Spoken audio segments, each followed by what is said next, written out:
Nous partons dans l'océan Pacifique. C'est là que sont pêchés la plupart des thons aujourd'hui consommés dans le monde.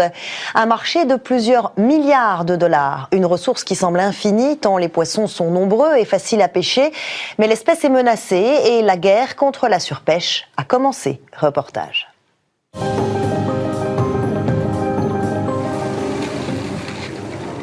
On le pêche tous les jours dans tous les océans du monde, par dizaines, par centaines, par milliers, pour rassasier l'appétit mondial, la demande toujours plus grande.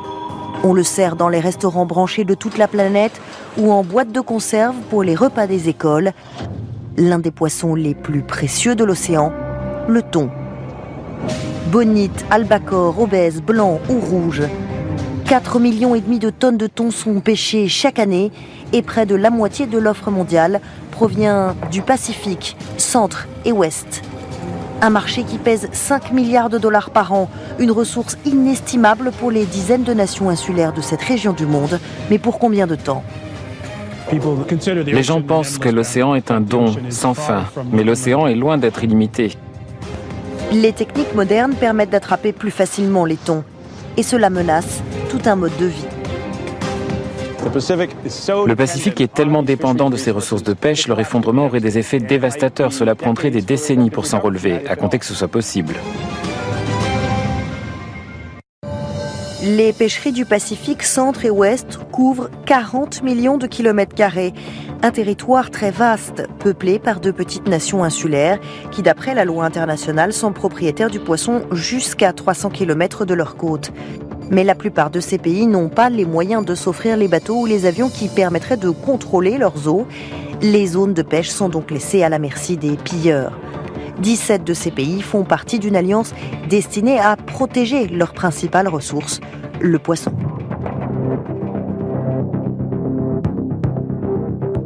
Basée aux îles Salomon, l'Agence pour les pêcheries des îles Pacifiques, une force multinationale, traque les quelques 2000 navires commerciaux qui naviguent dans la zone de juridiction des pays insulaires du Pacifique.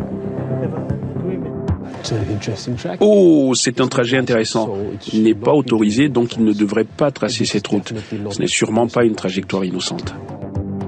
Chaque navire émet un signal, exactement comme celui des transpondeurs des avions. Signal qui permet de savoir si le bateau se déplace légalement ou non. Donc, comme vous pouvez le voir, le premier bateau est exactement à 42 sur ma carte. Mais malgré tous ces efforts, ces 10 dernières années, les volumes de surpêche, légale ou illégale, ont doublé. La bonite est encore abondante, mais le très recherché thon rouge, lui, est surexploité. Et les stocks d'albacore et de thon jaune déclinent. C'est pourquoi le programme des Nations Unies pour le développement est intervenu auprès des petits États insulaires pour mettre en place une convention de la pêche. Andrew Hudson, expert des océans auprès du programme pour le développement. La bonne nouvelle, c'est que les États insulaires du Pacifique ont pris des mesures concrètes pour améliorer leur approche de la pêche. Mettre en place des systèmes de gestion qui, s'ils les appliquent complètement, et je pense qu'ils sont capables de le faire, pourraient conduire à une exploitation durable de la pêche. Et la gestion de la pêche du thon commence par la connaissance de ce poisson. Les chercheurs du secrétariat de la communauté pacifique ont ainsi placé sur des milliers de thons des capteurs qui vont leur fournir des données importantes, comme la distance qu'ils parcourent, la vitesse à laquelle ils grandissent, ou bien la profondeur à laquelle ils se nourrissent. Des données qui permettent surtout aux scientifiques de mieux les protéger de la surpêche. Ça, c'était en 2011 et on ne le reçoit que maintenant. À ce jour, plus de 60 000 thons ont été balisés.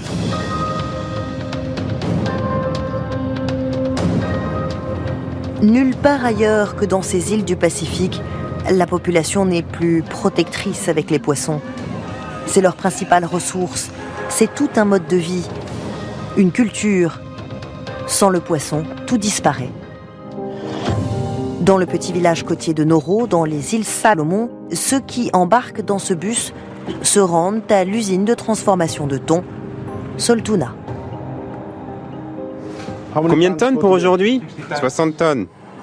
Matamaru a 25 ans.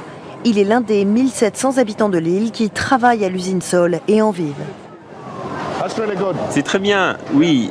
Bon nettoyage, mieux que celui-là. C'est vraiment bien. Ici, 100 tonnes de thon sont pelées, désossées, découpées, mises en boîte et emballées chaque jour. Cette conserverie est vraiment importante pour les gens d'ici, pour leur vie, pour leur famille et la communauté qui les entoure aussi. Nous sommes inquiets que les stocks de thon diminuent, car le travail ici dépend beaucoup des poissons que nous avons dans nos eaux.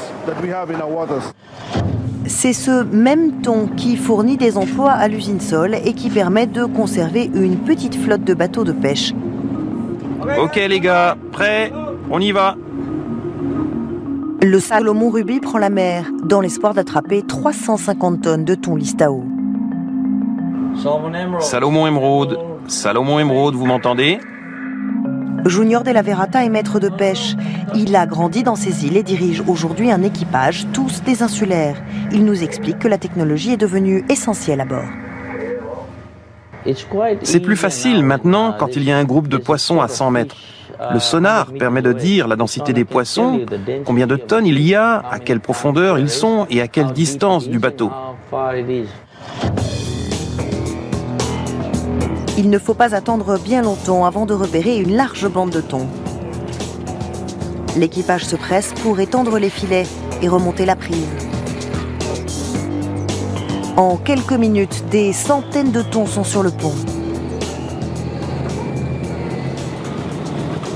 Une rapidité, une efficacité à double tranchant. Je suis un insulaire du Pacifique moi-même. Je voudrais poser une question. La prochaine génération pourra-t-elle profiter de cette industrie comme nous le faisons? C'est tellement facile d'attraper les poissons. C'est ce qui m'inquiète. Plus de bateaux, plus de poissons pêchés dans la mer.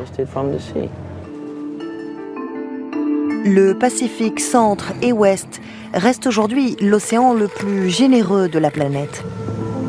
Mais le risque d'épuiser les stocks de thon est là.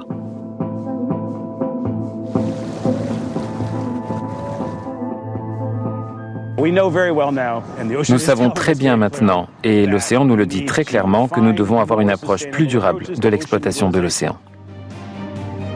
Un message qui nous est envoyé et que nous devons entendre si les générations futures veulent pouvoir profiter, elles aussi, des richesses des océans.